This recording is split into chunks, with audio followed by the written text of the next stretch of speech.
All right, so today we are going to be replacing the two motor mounts for this 2000 Jeep Wrangler with these A premium parts from Amazon. We'll see how good they do. That's the product code. I also got the transmission mount, so we're going to try and get that done as well too.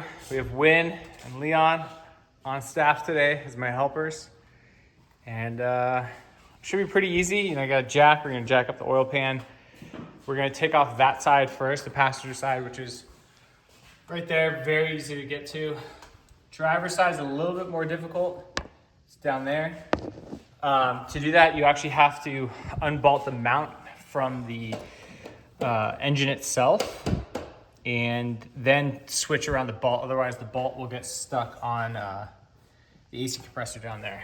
So let's get this supported and then let's do the passenger side. Okay, that took way too long.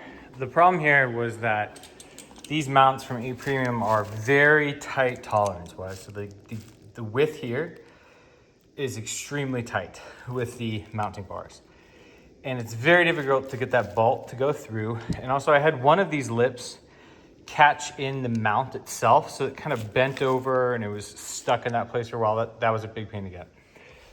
Here's my tip. When you get it in there and you're trying to put the bolt through and it's not going through, grab something like this, like your socket. It's an 18 millimeter socket, and then an arm, so you can kind of wiggle it around and you have good leverage. So I put it in there, I wiggled this around and I got it through. And you know, you learn on every one of these, and this took me way longer than what I wanted, but I'm very freaking happy now with the outcome of a new mount. So that's my tip to get this one on, and then that one's gonna be the hard one, so I'll let you know how that goes. All right, this was the old one. Made in Canada. I almost wonder if this is the original. It's 144,000 miles. Completely shrunk down from the top. Here's the new one. Really soft rubber, really hard rubber. I think this is my vibration issue at idle, hopefully. All right, we are out. This actually was easier than the other side. So all you have to remove is three 15 millimeters that hold it to the body. And then now I have full access to the top. So this will take me, gosh, in comparison, no time, which is great. All right, we are done. That took way too long, and a couple learnings on your side, on my side. So actually, getting this side off was far easier. Replacing it was far easier. Getting it back on, here's my tips. You want to put everything back on loose. So apply it to the block, those three 15 millimeters, put them loose, put everything loose, get everything lined up. The hardest part was me trying to line up the top bolt right down there, right there. That took me like almost an hour. And so I was trying to realize, all right, I'm just gonna loosen everything up and I'll try again, and boom, instantly went in.